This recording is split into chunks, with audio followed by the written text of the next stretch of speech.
కల్తీ లడ్డు వ్యవహారంలో అరెస్ట్ అయిన నలుగురు నిందితులకు పోలీసులు కస్టడీకి తీసుకున్నారు. తిరుపతి రుయా ఆసుపత్రిలో వైద్య పరీక్షలు పూర్తి కావడంతో నిందితుల్ని తిరుపతి సిట్ కార్యాలయానికి తరలించారు. కస్టడీలో భాగంగా సిట్ అధికారులు పలు అంశాలపై వివరాలు రాబట్టనున్నారు. ఇవాల్టి నుంచి ఈ నెల 18 వరకు నిందితుల్ని పోలీసులు విచారించనున్నారు. నిందితులు AR dairy MD Rajasekharan, Bolebaba dairy మాజీ డైరెక్టర్లు విపిన్ జైన్, పోమిల్ జైన్, శ్రీ వైష్ణవి డైరీ సీఈఓ అపూర్వ వినయకాంత్ చావ్డాని 5 రోజుల పాటు సిట్ కస్టడీకి అప్పగిస్తూ కోర్టు గత రాత్రి ఉత్తర్వులు జారీ చేసింది.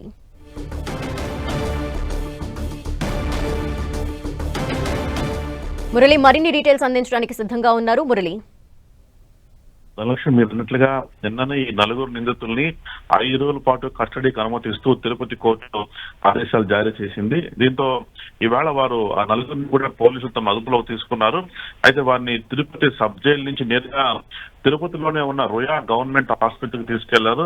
ప్రధానంగా అంటే ఇట్లాంటి సందర్భాల్లో మొదట వారికి కొన్ని రకాల వైద్య పరీక్షలు నిర్వహించిన తర్వాతనే వారిని విచారించే అవకాశం ఉన్న నేపథ్యంలో నలుగురిని తొలుత రుయా హాస్పిటల్ తీసుకెళ్లి వారికి రుయా హాస్పిటల్లో ప్రాథమిక పరీక్షలు ఇంకా కూడా దాదాపు గంటకు పైగా వారు హాస్పిటల్లోనే ఉన్నారు. ఇటు నుంచి నేరుగా వాళ్ళు ఆ నలుగురిని తీసుకొని ఎక్కడైతే అలిపిరి వద్ద ఉందో సిట్ బృందం కార్యాలయం ఆ కార్యాలయానికి తీసుకెళ్లారు.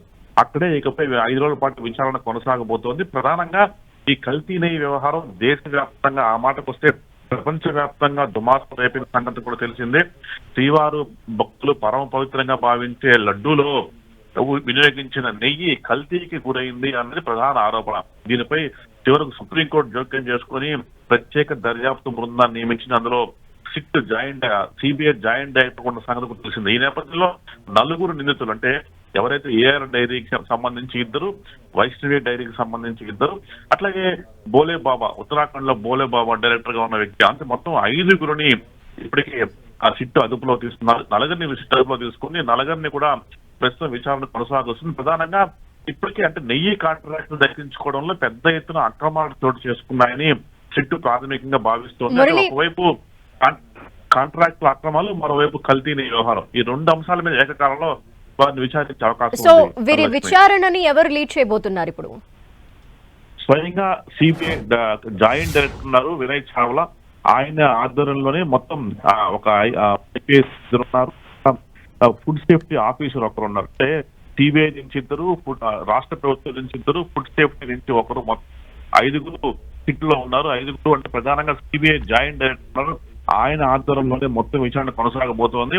నెయ్యి కాంట్రాక్ట్ ఎలా దక్కించుకున్నారు, కల్తీ నెయ్యి జరిగిందన్న ఆరోపణల పైన అసలు నెయ్యి ఇప్పుడు వచ్చింది, ఎక్కడికి వెళ్ళింది, నిజానికి నేరుగా టీటీడీ ఏఆర్ డైరీతో ఒప్పందం చేసుకుంది. కానీ ఆశ్చర్యకరంగా ఏఆర్ డైరీని విచారించినప్పుడు అసలు ఏఆర్ డైరీకి అట్లాంటి 10 లక్షల కిలోల నెయ్యిని సామర్థ్యం చేసే వాళ్ళకి కెపాసిటీ లేదని గుర్తించారు.